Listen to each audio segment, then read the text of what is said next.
The Triangular Trade, Great Britain's involvement. So what is the Triangular Trade? The Triangular Trade was a three-legged economic model and trade route that was based on the transatlantic trade of enslaved people.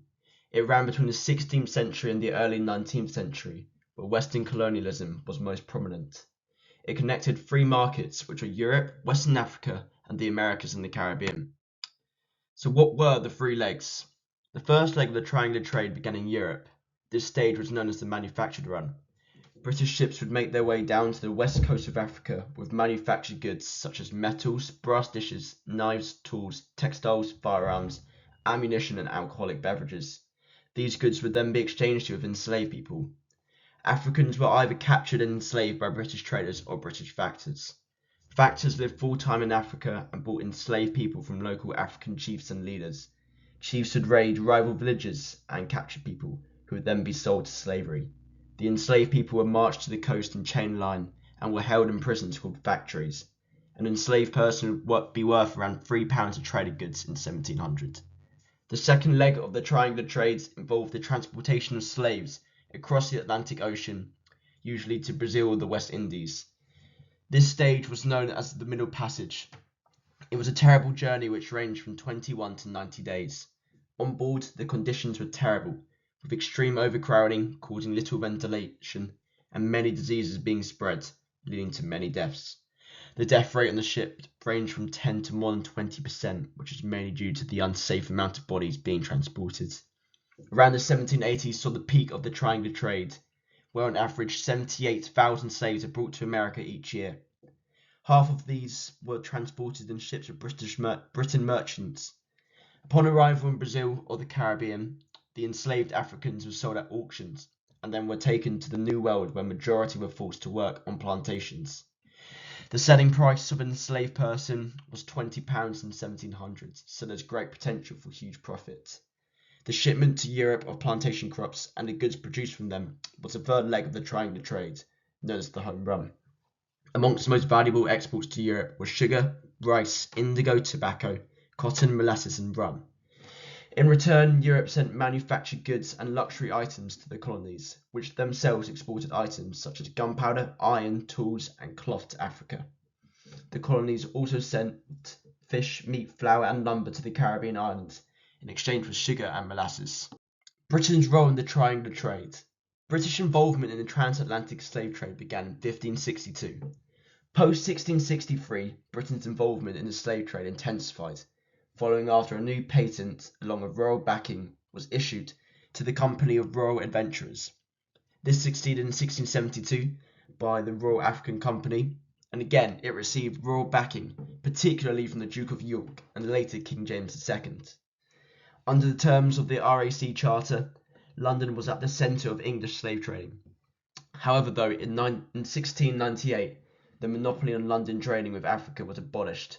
Now other ports such as Bristol and Liverpool could trade, and these cities became extremely wealthy as a result. The rise of British ports. The trade in enslaved people brought a great deal of wealth to the British ports that were involved. Not only ports but other cities also grew rich in the profits of industries which depended on materials produced by enslaved workers, such as cotton, sugar, and tobacco. However, ports such as Bristol, Liverpool, and Glasgow benefited the most. This is as they sent out many slave ships each year, bringing great prosperity to their owners.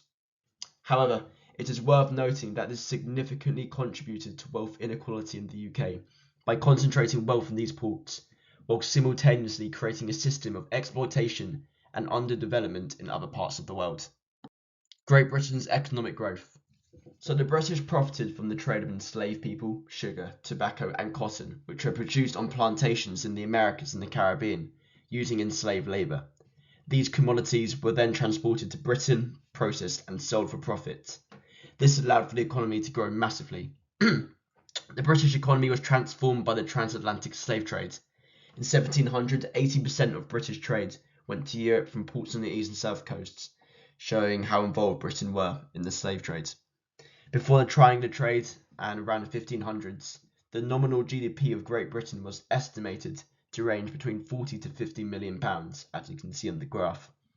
This was when Britain was an agrarian economy, meaning there was a particular focus on agriculture and very small foreign trade. During 1700, at the peak of the triangular trade, the nominal GDP was estimated to be around 150 to 160 million pounds. Here, overseas trade was expanding, and Britain were feeling the benefits.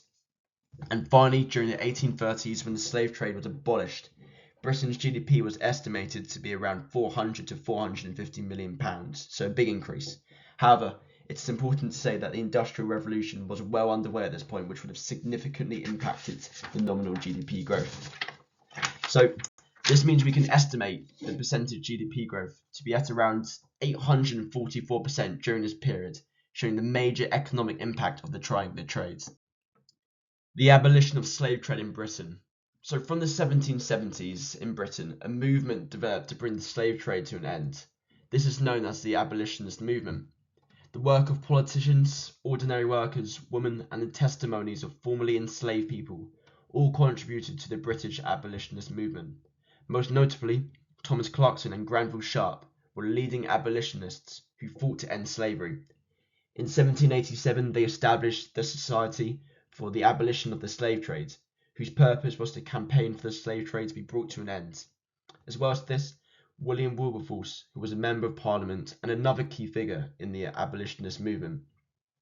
Although his proposals were met with fierce resistance, from 1789 Wilberforce began to introduce anti-slavery motions in Parliament. He continued to do so until 1807, when the British Parliament introduced the Abolition of the Slave Trade Act. This ended the buying and selling of enslaved people within the British Empire, but it did not protect those already enslaved. Many enslavers continued to trade illegally. Hundreds of thousands of people remained enslaved, and it took a further 30 years of campaigning before slavery was abolished in most British colonies. Britain, through the Abolition of Slavery Act in 1833, provided compensation payments to existing slaveholders. These compensation payments were substantial, equal to £20 million in historical prices, equivalent to around 40% of the government's budget and 5% of GDP. In today's money, this is equivalent to around £2 to £108 billion, and this was spread over 25,000 slaveholders. In conclusion, we can see that Great Britain were heavily involved in the triangular trade. Even though it may have generated huge profits and played a significant role in the expansion of the country's GDP over time, as well as developing parts of the country and creating more jobs for people, it is something that should be looked upon with great shame, with Britain's success built on the blood, sweat, toil, and death of enslaved people.